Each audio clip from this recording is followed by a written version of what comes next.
നമ്മൾ ഇന്ന് ചർച്ച ചെയ്യാൻ പോകുന്ന വിഷയം അനീമിയ അല്ലെങ്കിൽ രക്തക്കുറവ്. സാധാരണ ഭാഷയിൽ നമ്മൾ വിളർച്ച എന്ന് പറയുന്ന ഒരു അവസ്ഥയാണ് അനീമിയ. എന്താണ് ഈ അനീമിയ? അതായത് നമ്മുടെ രക്തത്തിൽ ഒരളവിൽ കുറവ് ആയിട്ട് ഹീമോഗ്ലോബിൻ കാണപ്പെടുന്ന അവസ്ഥയാണ് അനീമിയ. നമ്മുടെ രക്തത്തിൽ നമുക്ക് എല്ലാവർക്കും അറിയാം 2 തരം കോശങ്ങളുണ്ട്. പലതരം കോശങ്ങളുടെ കൂടെ 2 തരം, കുറച്ച് ദ്രവ്യങ്ങളുണ്ട്, കുറച്ച് കോശങ്ങളുണ്ട്, കുറച്ചല്ലാത്ത പാർട്ടിക്കിൾസ് ഉണ്ട്, പ്ലേറ്റ്ലെറ്റ്സ് എന്നൊക്കെ പറയുന്ന പാർട്ടിക്കിൾസ് ഉണ്ട്. ഈ കോശങ്ങളിൽ WBC അല്ലെങ്കിൽ വൈറ്റ് ബ്ലഡ് സെൽസ് അല്ലെങ്കിൽ ശ്വേത രക്താണുക്കളും അരുണ രക്താണുക്കളും RBC. ഈ RBCയിലെ ഒരു ഘടകമാണ് ഹീമോഗ്ലോബിൻ. അപ്പം ഹീമോഗ്ലോബിന്റെ ജോലി എന്ന് വെച്ചാൽ നമ്മുടെ ബ്ലഡിലുള്ള ഓക്സിജൻ നമ്മുടെ ശരീരത്തിലെ വിവിധ ഭാഗങ്ങളിലേക്ക് എത്തിക്കുക. അപ്പോൾ ഓക്സിജൻ പ്രോപ്പറായിട്ട് കണക്കിന് നമ്മുടെ ഓരോ അവയവങ്ങളിൽ എത്തിയിട്ടില്ലെങ്കിൽ അതാത് അവയവങ്ങളുടെ പ്രവർത്തനത്തെ അത് വല്ലാണ്ട് ബാധിക്കും. അപ്പം അനീമിയ വരുന്ന അവസ്ഥയിൽ ഹീമോഗ്ലോബിന്റെ അളവ് ഗണ്യമായി കുറയുകയും തന്മൂലം ഓക്സിജന്റെ അവയവങ്ങളിലേക്കുള്ള ഓക്സിജൻ എത്തിച്ചേരൽ സാരമായി ബാധിക്കുകയും ചെയ്യും. അതുകൊണ്ട് നമുക്ക് എന്തൊക്കെ ഉണ്ടാവാം? നമുക്ക് വിളർച്ച ഉണ്ടാവാം, ക്ഷീണം തോന്നാം, നമുക്ക് പല നമ്മൾ ദിവസേന ചെയ്യുന്ന കാര്യങ്ങളിൽ നമ്മൾ സ്ഥിരം ചെയ്യുന്ന കാര്യങ്ങൾ പ്രോപ്പറായിട്ട് ചെയ്യാൻ പറ്റാണ്ടാവാം, കിതപ്പ് ഫീൽ ചെയ്യുക, നമ്മൾ കുറച്ച് നടന്നു കഴിയുമ്പോൾ കിതപ്പ് ഫീൽ ചെയ്യുക, ഒരു ശ്വാസം മുട്ടൽ എന്നുള്ളൊരു തോന്നൽ വരിക. അപ്പം ഇതെല്ലാം അനീമിയ അല്ലെങ്കിൽ രക്തക്കുറവിൻ്റെ ലക്ഷണങ്ങളായിട്ടാണ് കാണപ്പെടുന്നത്. ഇത് 2 തരത്തിൽ വരാം. അതായത് ഗ്രാജുവലായിട്ട് പതുക്കെ ഗ്രോ ചെയ്ത് ഒരു അവസ്ഥയിലേക്ക് എത്തുക. അപ്പം ഞാൻ ഈ ആദ്യം പറഞ്ഞ ലക്ഷണങ്ങളൊക്കെ ഗ്രാജുവലായിട്ട് ഡെവലപ്പ് ചെയ്യുന്ന വിളർച്ച അല്ലെങ്കിൽ രക്തക്കുറവ് അല്ലെങ്കിൽ അനീമിയയുടെ ഫീച്ചേഴ്സ് ആയിരിക്കും. പിന്നെ പെട്ടെന്ന് ഒരു അനീമിയ നമുക്ക് ഉണ്ടാവാം. ഒരു സഡൻ ബ്ലഡ് ലോസ് ഉണ്ടായി, അല്ലെ, ഒരു ആക്സിഡന്റ് ഉണ്ടായി, ഒരു മുറിവുണ്ടായി, നമ്മുടെ ശരീരത്തിന് അമിതമായിട്ട് രക്തസ്രാവം ഉണ്ടായിട്ട് ബ്ലഡ് കുറഞ്ഞു പോകുമ്പോൾ അപ്പോഴും നമുക്ക് ഉണ്ടാവുന്ന ഇതേ അവസ്ഥയാണ്. നമ്മുടെ ബ്ലഡിൽ റെഡ് ബ്ലഡ് സെൽസ് കുറഞ്ഞിട്ട് ഹീമോഗ്ലോബിന്റെ അളവ് കുറഞ്ഞ് ഓക്സിജൻ എത്തിക്കില്ല. അപ്പം ഉണ്ടാവുന്ന ലക്ഷണങ്ങൾ ഇതിൽ നിന്നും വ്യത്യസ്തമാണ്. അതായത് നമ്മൾ മരിച്ചു പോകും എന്നുള്ളൊരു തോന്നൽ മുതൽ ബോധക്ഷയം വരിക, ഓർമ്മക്കുറവ് വരിക, അങ്ങനെയൊക്കെ ഉണ്ടാവും. അപ്പം അനീമിയ തന്നെ 2 രീതിയിൽ ഡെവലപ്പ് ചെയ്യാം. ഒന്ന് ഗ്രാജുവൽ ആയിട്ട് ഡെവലപ്പ് ചെയ്യാം, ഒന്ന് സഡൻ ആയിട്ട് പെട്ടെന്ന് ഡെവലപ്പ് ചെയ്യാം. ഇനി നമ്മൾ എന്തൊക്കെയാണ് അനീമിയ വരാനുള്ള കാരണങ്ങൾ? അപ്പൊ ഈ ഹീമോഗ്ലോബിന്റെ കാര്യം നമ്മൾ പറഞ്ഞല്ലോ. അപ്പൊ ഒന്നെങ്കിൽ ഈ ഹീമോഗ്ലോബിന്റെ അളവിൽ കുറവ് വരുന്നത് ഏതെങ്കിലും രീതിയിൽ ബ്ലഡ് ലോസ് അല്ലെങ്കിൽ രക്തസ്രാവം മൂലം ഉണ്ടാവാം. അപ്പം അങ്ങനെ വന്നാൽ അതിന്റെ എക്സാമ്പിൾസ് നമുക്ക് പറയാവുന്നത് ആർത്തവ രക്തം, ചില പിള്ളേരിൽ അല്ലെങ്കിൽ സ്ത്രീകളിൽ ആർത്തവ രക്തം ഓവറായിട്ട് പോയി കഴിഞ്ഞാൽ അത് പതുക്കെ അനീമിയയിലേക്ക് നയിക്കും. പിന്നെ ഫൈബ്രോയിഡ്സ് ഉണ്ടാവാം. ഫൈബ്രോയിഡ്സ്, യൂട്രസിലെ മുഴകൾ. ഈ മുഴകൾ ഉള്ളത് കൊണ്ടും ഈ രക്തത്തിന്റെ അളവ് കൂടിയിട്ട് അനീമിയയിലേക്ക് നയിച്ചെന്നിരിക്കാം. പിന്നെ പ്രസവാനന്തരം അല്ലെങ്കിൽ പ്രസവ സമയത്തുണ്ടാവുന്ന ബ്ലഡ് ലോസ്, ആ സമയത്തും അമിതമായിട്ട് രക്തം പോയി കഴിഞ്ഞാൽ അനീമിയയിലേക്ക് അത് നയിച്ചെന്നിരിക്കാം. അതുകൂടാതെ ചില വ്യക്തികൾക്ക് ആമാശയത്തിൽ ഉണ്ടാവുന്ന പുണ്ണുകളോ അല്ലെങ്കിൽ ചെറിയ മുറിവുകളോ കാരണം ബ്ലഡ് ലോസ് ഉണ്ടാവും. അത് നമ്മൾ അറിയേ പോലുമില്ല. മലത്തിൽ ചെറുതായിട്ട് ബ്ലഡ് പോയിക്കൊണ്ടിരിക്കും. എന്നിട്ട് ഒരു അവസ്ഥ വരുമ്പോഴാണ് നമ്മൾ അറിയുക ബ്ലഡ് ലോസ് ഉണ്ടാവുന്നുണ്ട് എന്നുള്ളത്. അനീമിയ വന്നു കഴിയുമ്പോൾ ടെസ്റ്റ് ചെയ്യുമ്പോൾ എന്താണ്, സ്റ്റൂളിൽ കുറച്ച് ബ്ലഡ് ഉണ്ട്. അപ്പൊ ഇങ്ങനത്തെ അവസ്ഥകളും നമുക്ക് അനീമിയയിൽ നയിക്കാം. അപ്പൊ അവിടെ നമുക്ക് ഉണ്ടാവുന്ന ഹീമോഗ്ലോബിന്റെ ലോസ് ആണ്, ഹീമോഗ്ലോബിന്റെ നഷ്ടമാണ്. അതുകൊണ്ടൊരു അനീമിയ ഉണ്ടാവാം. അടുത്തതായിട്ട് ഹീമോഗ്ലോബിൻ ഉണ്ടാവുന്ന സ്ഥലം, അതായത് അതിന്റെ ഉൽപാദനത്തിന്റെ പ്രക്രിയയിൽ വരുന്ന ചില മാറ്റങ്ങൾ കാരണം നമുക്ക് ഹീമോഗ്ലോബിന്റെ കുറവ് അനുഭവപ്പെടാം. അപ്പൊ ഹീമോഗ്ലോബിൻ പ്രോപ്പറായിട്ട് ഉണ്ടാവണില്ല, ഉൽപ്പാദിക്കപ്പെടുന്നില്ല. അപ്പം അതിന്റെ എന്തായിരിക്കും കാരണം? ഹീമോഗ്ലോബിൻ ഉണ്ടാക്കാൻ വേണ്ട ഘടകങ്ങളിലെ കുറവ്. അപ്പൊ നമ്മൾ ഭക്ഷണത്തിൽ നിന്ന് കുറച്ച് ഘടകങ്ങൾ ഹീമോഗ്ലോബിന്റെ പ്രിപ്പറേഷൻ അല്ലെങ്കിൽ ഹീമോഗ്ലോബിൻ ഉണ്ടാവാനായിട്ട് അത്യാവശ്യം വേണ്ടതാണ്. അത് നമ്മളറിയാം, ഇരുമ്പ്, അല്ലെ, അയൺ, ഫോളിക് ആസിഡും വൈറ്റമിൻ B12. അപ്പൊ ഭക്ഷണത്തിൽ നിന്ന് ഈ കിട്ടുന്ന മൂലകങ്ങളിൽ എന്തെങ്കിലും വിധത്തിലുള്ള ഒരു കുറവുണ്ടായാൽ പലപ്പോഴും ഹീമോഗ്ലോബിൻ ഉണ്ടാവുന്ന പ്രക്രിയയിൽ പ്രശ്നങ്ങൾ ഉണ്ടായിട്ട് നമുക്കൊരു അനീമിയ വന്നു ചേരാം. പിന്നെ 3ാമത്തെ തരം അനീമിയ എന്ന് പറയുമ്പോൾ ഹീമോലൈറ്റിക് അനീമിയാണ്. അതായത് ഈ ഹീമോഗ്ലോബിൻ ഉണ്ടായിരിക്കുന്ന കോശങ്ങൾ പ്രായമെത്തുന്നതിന് മുമ്പ് തന്നെ അത് നശിഞ്ഞു പോവുക. ലൈസിസ് മീൻസ് മരിച്ചു പോവുക. അപ്പൊ നശിഞ്ഞു പോവുക. അങ്ങനത്തെ ഒരു സംഭവം നടന്നു കഴിഞ്ഞാലും നമുക്ക് അനീമിയയിലേക്ക് നയിക്കാവുന്നതാണ്. അപ്പൊ നമ്മൾ ഇവിടെ കൂടുതലും ചർച്ച ചെയ്യാൻ എനിക്ക് തോന്നുന്നു കുറച്ചുകൂടെ ഹെൽപ്ഫുൾ ആവുന്നത് അയൺ ഡെഫിഷ്യൻസി അനീമിയ, അല്ലെങ്കിൽ അയൺ എന്ന മൂലകം, ഇരുമ്പ് എന്ന മൂലകത്തിന്റെ കുറവ് കൊണ്ട് നമ്മൾക്ക് വന്നു ചേരാവുന്ന അനീമിയ ആയിരിക്കും. എന്തെന്ന് വെച്ചാൽ അത് നമുക്ക് കറക്റ്റ് ചെയ്യാനായിട്ട് കുറച്ചുകൂടെ എളുപ്പമുള്ള കാര്യമാണ്. അപ്പം എന്താണ് അയൺ ഡെഫിഷ്യൻസി അനീമിയ? നമ്മൾ ഭക്ഷണത്തിൽ അയൺ എന്ന മൂലകത്തിന്റെ കുറവ് വരാം. ഈ കുറവ് വരാനുള്ള കാരണങ്ങളിൽ ബ്ലഡ് ലോസ് ഒരു മെയിൻ കാരണമാണ്. അങ്ങനെ ഒരു കുറവ് വന്നു കഴിഞ്ഞാൽ നമ്മൾക്ക് ഹീമോഗ്ലോബിൻ്റെ അളവ് കുറയുകയും അത് കാരണം ഈ പറഞ്ഞ ലക്ഷണങ്ങളൊക്കെ കാണിക്കുകയും ചെയ്യാം. അപ്പം എങ്ങനെ നമുക്കിത് മീറ്റ് ചെയ്യാം എന്നുള്ളതാണ് അടുത്തത്.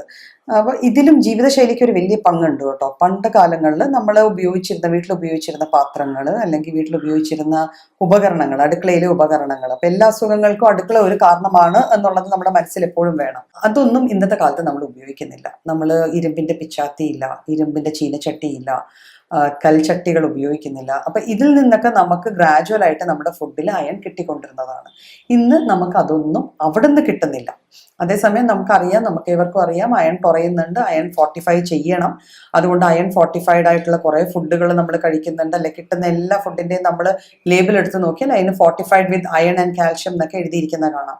അതുണ്ട്. അയൺ ഗുളികകൾ കഴിക്കുന്നുണ്ട്, അയൺ സിറപ്പുകൾ കഴിക്കുന്നുണ്ട്. എന്നിട്ടും ഇന്ന് അനീമിയയുടെ തോത് നമ്മുടെ കൂട്ടത്തിൽ കൂടുതലായിട്ട് കാണുന്നതിൻ്റെ മെയിൻ കാരണം നമ്മൾ ഉപയോഗിക്കുന്ന പാത്രങ്ങളോ പിച്ചാത്തികളോ അല്ലെങ്കിൽ നമ്മളുടെ ഭക്ഷണത്തിൽ നമ്മൾ ഭക്ഷണം പാകം ചെയ്യാൻ ഉപയോഗിക്കുന്ന കാര്യങ്ങളിൽ വന്ന മാറ്റങ്ങളാണ്. അതുപോലെ തന്നെ പണ്ട് നമ്മളുടെ വീടുകളിൽ ആഴ്ചയിൽ ഒരിക്കലെങ്കിലും നമ്മുടെ പറമ്പിലെ ചീര അല്ലെങ്കിൽ ഇലകൾ ഒരു ഭക്ഷ്യവസ്തുവായിട്ട് ഉപയോഗിക്കപ്പെടാറുണ്ടായിരുന്നു. ഇന്നത് ഒരു ഫാഷൻ സേക്കിന് ആരെങ്കിലും ഒക്കെ ചെയ്യുന്നു എന്നല്ലാതെ ഒരു റെഗുലർ ബേസിസിൽ നമ്മുടെ വീട്ടിൽ നമ്മൾ ഇലക്കറികളൊന്നും ഉപയോഗിക്കാറില്ല.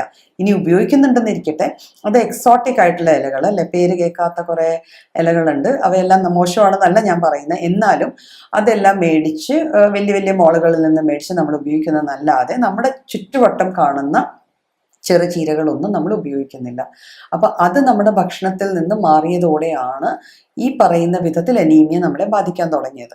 അപ്പം എന്തൊക്കെ ഭക്ഷണങ്ങൾ കഴിച്ചാൽ നമുക്ക് നമ്മുടെ ശരീരത്തിൽ അയണിന്റെ അളവ് കൂട്ടാൻ പറ്റുമെന്ന് നോക്കാം. അപ്പൊ അയണിന്റെ അളവ് നമുക്കറിയാം, അയൺ ഏറ്റവും കൂടുതൽ നമുക്ക് കിട്ടുന്നത് മാംസാഹാരത്തിൽ നിന്നാണ്.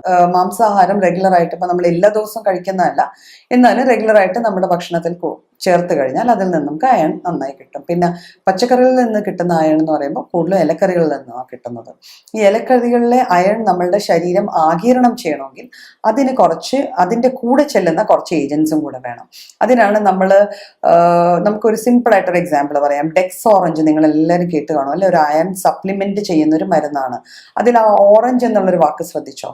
അയൺ അബ്സോർബ് ചെയ്യണമെങ്കിൽ നമുക്ക് സിട്രസ് ആയിട്ടുള്ള എന്തെങ്കിലും, എസ്കോർബിക് ആസിഡ്, അതായത് വൈറ്റമിൻ സി ചേർന്ന ഏതെങ്കിലും ഒരു സാധനം കൂടെ ഉണ്ടെങ്കിൽ അയൺ കുറച്ചുകൂടെ എളുപ്പത്തിൽ ആഗിരണം ചെയ്യപ്പെടും. അതുകൊണ്ടാണ് നമ്മുടെ ചില ഇലക്കറികളിൽ നമ്മൾ ശ്രദ്ധിച്ചു കാണും, ഒന്നെങ്കിൽ പുളിവെള്ളം അല്ലെങ്കിൽ തക്കാളി അല്ലെങ്കിൽ നാരങ്ങ നീര് ഒഴിക്കൽ പണ്ട് പതിവായിരുന്നു. എന്തുകൊണ്ട് ഒഴിച്ചിരുന്നു എന്ന് നമുക്കും ചിലപ്പോൾ അറിയില്ല, പക്ഷെ ആ ഒരു പതിവുണ്ടായിരുന്നു. അതിന് കാരണം സിട്രിക് ആസിഡ് ചെന്ന് കഴിഞ്ഞാൽ ഇലക്കറികളിൽ നിന്നുള്ള അയൺ നമ്മുടെ ശരീരത്തിന് കുറച്ചുകൂടെ കൂടുതലായിട്ട് ആഗിരണം ചെയ്യാൻ പറ്റും. പിന്നെ പണ്ട് ഇലക്കറികൾ വെച്ചിരുന്ന ചട്ടികൾ, ഇപ്പം കഴിഞ്ഞിടക്കൊക്കെ ഇങ്ങനെ ഒരു ക്ലെയിം വന്നിരുന്നു, ചില ഇലക്കറികൾ ചട്ടിയിൽ വെച്ച് ഒരു മാസം ഇത്ര ദിവസം കഴിച്ചു കഴിഞ്ഞാൽ നമ്മുടെ ബ്ലഡിലെ ഹീമോഗ്ലോബിന്റെ ലെവൽസ് നമുക്ക് ഗണ്യമായിട്ട് അല്ലെങ്കിൽ ഇത്ര പോയിന്റ്സ് കൂട്ടാൻ പറ്റുമെന്ന്. അപ്പൊ ആ വിധത്തിലുള്ള കാര്യങ്ങൾ നമ്മൾ ചെയ്തു കഴിഞ്ഞാലും നമ്മളുടെ ബോഡിയിലെ അയണിന്റെ അളവ് കൂട്ടാൻ പറ്റും. പിന്നെ ധാരാളം പഴവർഗ്ഗങ്ങൾ, തൊലി കളയാതെ ഉപയോഗിക്കുന്ന ധാന്യങ്ങൾ, അതായത് തവിട് കളയാതെ ഉപയോഗിക്കുന്ന ധാന്യങ്ങളെല്ലാം നമുക്ക് അയൺ റിച്ച് ആണ്.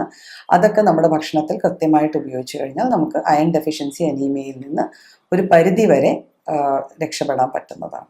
അപ്പം നമ്മൾ അയൺ ഡെഫിഷ്യൻസി അനീമിയയെ കുറിച്ച് അത്യാവശ്യം പറഞ്ഞു കഴിഞ്ഞു. ഇനി അനീമിയ വരാനുള്ള വേറെ ചില കാരണങ്ങളുമുണ്ട്.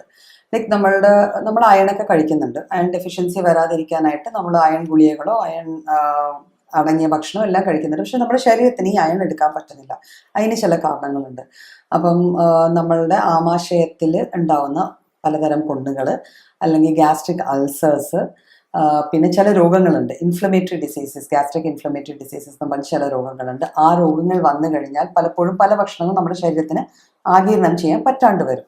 അപ്പൊ അങ്ങനെയുള്ള അവസ്ഥയിൽ നമ്മൾ അയൺ കൊടുത്തു കഴിഞ്ഞാൽ പോലും പലപ്പോഴും ഈ നമ്മൾ വിചാരിക്കുന്ന വിധത്തിൽ അനീമിയ മാനേജ് ചെയ്യാൻ പറ്റത്തില്ല. നമ്മൾ നോക്കുമ്പോൾ വീണ്ടും രക്തം ടെസ്റ്റ് ചെയ്തിട്ടാണല്ലോ നമ്മൾ അനീമിയ ഉണ്ടോ ഇല്ലയോ, ഹീമോഗ്ലോബിന്റെ അളവ് നോക്കിയിട്ടാണ് നമ്മൾ അനീമിയ ഉണ്ടോ ഇല്ലയോ എന്ന് തീരുമാനിക്കുന്നത്. അപ്പം നമ്മൾ നോക്കുമ്പോൾ അയൺ അത്യാവശ്യത്തിനും കൊടുത്തിട്ട് പോലും നമ്മുടെ ശരീരത്തിന് ഇത് എടുക്കാൻ പറ്റുന്നില്ല. അപ്പോൾ അതിന് ചില ഇൻഫ്ലമേറ്ററി ഡിസീസ്, സീലിയാക് ഡിസീസസ് എന്ന് പറയും. നമ്മുടെ വൻകുടലിലോ ചെറുകുടലിലോ ഉള്ള അതിൻ്റെ ആവരണത്തിൽ വരുന്ന, അബ്സോർപ്ഷനിൽ വരുന്ന, അതായത് കഴിച്ച ഭക്ഷണം അബ്സോർബ് ചെയ്തെടുക്കാൻ പറ്റാതെ വരുന്ന ചില അസുഖങ്ങൾ വന്നു ചേരാം. ചിലപ്പോൾ ക്യാൻസർ പോലത്തെ, ചില കാർസിനോമാസ്, ക്യാൻസർ പോലത്തെ അവസ്ഥകൾ വന്നു ചേരാം. പിന്നെ ഇത് കൂടാതെ വേംസ്, വിരകൾ.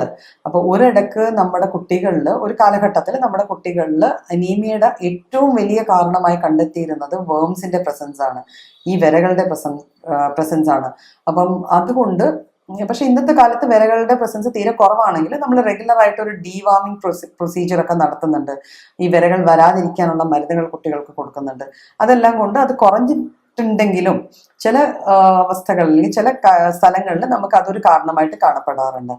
ഈ കാരണങ്ങൾ കൊണ്ടാണെങ്കിലും നമ്മൾ അയൺ അബ്സോർപ്ഷൻ ബാധിക്കപ്പെട്ടിട്ട് തന്മൂലം നമുക്ക് അനീമിയ അല്ലെങ്കിൽ രക്തക്കുറവ് വരാം. അപ്പൊ അവിടെ നമ്മൾ ചികിത്സ കൊടുക്കേണ്ടത് ഈ അണ്ടർലൈൻ കോസസിനാണ്. എന്ത് കാരണമാണോ നമുക്ക് ഈ അയൺ അബ്സോർബ് ചെയ്യാൻ പറ്റാത്തത്, ആ കാരണത്തെയാണ് നമ്മൾ ചികിത്സിക്കേണ്ടത്.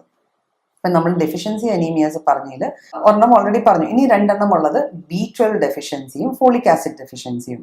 ഈ വൈറ്റമിൻ B12 മൂലകത്വം കൊണ്ടുണ്ടാവുന്ന ഒരു അനീമിയ വന്നു ചേരുമ്പോൾ നമുക്കറിയാം, പണ്ട് കാലങ്ങളിൽ അതൊരിക്കലും ചികിത്സിക്കാൻ പറ്റില്ല. അതുകൊണ്ട് അതിനൊരു പേരുണ്ടായിരുന്നു, പെർണീഷ്യസ് അനീമിയ.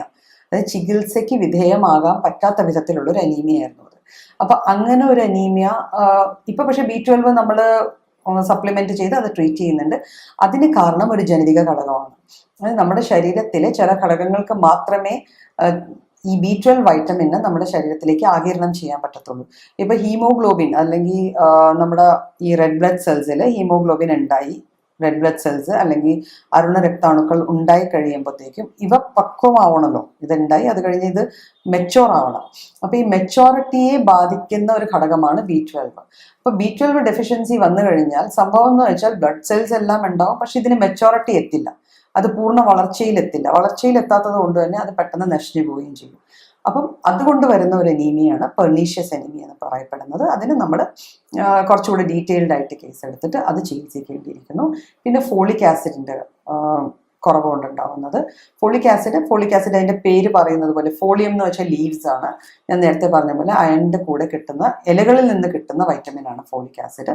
അപ്പൊ ഫോളിക് ആസിഡ് ഡെഫിഷ്യൻസി മീറ്റ് ചെയ്ത് കഴിഞ്ഞാൽ അത് നമുക്ക് ഹാൻഡിൽ ചെയ്യാവുന്നതാണ്. പിന്നെ B12 ഡെഫിഷ്യൻസി വരുമ്പോൾ B12 നമുക്ക് ഒരേ ഒരു വൈറ്റമിൻ, നമ്മൾ സാധാരണ കുട്ടികളോടൊക്കെ പറയാറുണ്ട് വൈറ്റമിൻസ് ഒക്കെ നന്നായി കഴിക്കണം, എല്ലാ വൈറ്റമിൻസും കിട്ടണമെങ്കിൽ നല്ലപോലെ പച്ചക്കറിയും പഴങ്ങളും കഴിക്കണം എന്ന്. അപ്പം മിക്ക വൈറ്റമിൻസും പച്ചക്കറികളിലും പഴങ്ങളിലും അടങ്ങിയിരിക്കുകയാണെങ്കിൽ വൈറ്റമിൻ B12 പ്രത്യേകത എന്ന് വെച്ചാൽ അത് ഒരു നോൺ വെജ് ബേസ്ഡ് വൈറ്റമിൻ ആണ്. അത് കൂടുതലും നമുക്ക് കിട്ടുന്നത് മാംസാഹാരത്തിൽ നിന്നും മത്സ്യമാംസങ്ങളിൽ നിന്നുമൊക്കെയാണ് നമുക്ക് കൂടുതലും വൈറ്റമിൻ B12 കിട്ടുന്നത്. അപ്പൊ ആ തരത്തിലുള്ള ആഹാരം നമ്മുടെ ഭക്ഷണക്രമത്തിൽ ഉൾപ്പെടുത്തി കഴിഞ്ഞാൽ പലപ്പോഴും നമുക്ക് B12 ഡെഫിഷ്യൻസി ഹാൻഡിൽ ചെയ്യാൻ പറ്റാറുണ്ട്. പക്ഷെ പെർണീഷ്യസ് അനീമിയ ഉള്ള ഒരു സ്റ്റേറ്റ് വന്നു കഴിഞ്ഞാൽ നമ്മൾ തീർച്ചയായിട്ടും അത് സപ്ലിമെന്റ് ചെയ്യുകയും, അതായത് വലിയ ഡോസസിൽ സപ്ലിമെന്റ് ചെയ്യുകയും പിന്നെ അതിന്റെ കാരണത്തെ ചികിത്സിച്ച് മാറ്റുകയും ചെയ്യേണ്ടതാണ്.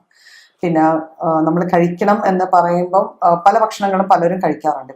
പലരും പറയാറുണ്ട് ഞാൻ പാല് കുടിക്കുന്നുണ്ട്, അല്ലെങ്കിൽ ഞാൻ ചായ കുടിക്കുന്നുണ്ട്, എന്നിട്ട് നമുക്ക് എന്തുകൊണ്ട് ഈ ഡെഫിഷ്യൻസീസ് ഒക്കെ വരുന്നു. അപ്പോൾ ചില ചീലേറ്റിംഗ് ഏജൻസ് എന്ന് പറയും. ചില ഭക്ഷണത്തിൻ്റെ കൂടെ ചിലത് കൂടിക്കഴിഞ്ഞാൽ അതിലെ നന്മകളെ നമ്മളുടെ ശരീരത്തിന് എടുക്കാൻ പറ്റില്ല. ഇപ്പം നമ്മൾ ഈ പറഞ്ഞ അയണിൻ്റെ അബ്സോർപ്ഷനെ ബാധിക്കുന്ന സാധനങ്ങളാണ് ടീ, കോഫി, ഇതൊക്കെ. കാൽഷ്യത്തിൻ്റെ കൂടെ കഴിച്ചു കഴിഞ്ഞാൽ പലപ്പോഴും നമ്മുടെ അയൺ നമ്മുടെ ബോഡി എടുത്തുനിന്നിരിക്കില്ല. അതുകൊണ്ടാണ് ഞാൻ പറഞ്ഞത് സിട്രസ് ഫ്രൂട്ട്സ്, ഞാൻ നേരത്തെ ഓൾറെഡി പറഞ്ഞു, അയൺ നമുക്ക് അബ്സോർബ് ചെയ്യണമെങ്കിൽ നമ്മളെ ഹെൽപ്പ് ചെയ്യുന്നത് സിട്രസ് ഫ്രൂട്ട്സ് ആണ്. അപ്പോൾ സിട്രസ് ഫ്രൂട്ട്സിന്റെ പ്രസൻസിൽ അയൺ കുറച്ചുകൂടെ നന്നായിട്ട് അബ്സോർബ്. അപ്പോൾ ഈ ചീലേറ്റിംഗ് ഏജൻസ് മാറ്റി നിർത്തി കഴിഞ്ഞാലേ നമുക്ക് അയൺ ഡെഫിഷ്യൻസി അല്ലെങ്കിൽ folic acid deficiency plus B12 deficiency അനീമിയാസിനെയൊക്കെ മീറ്റ് ചെയ്യാൻ പറ്റും.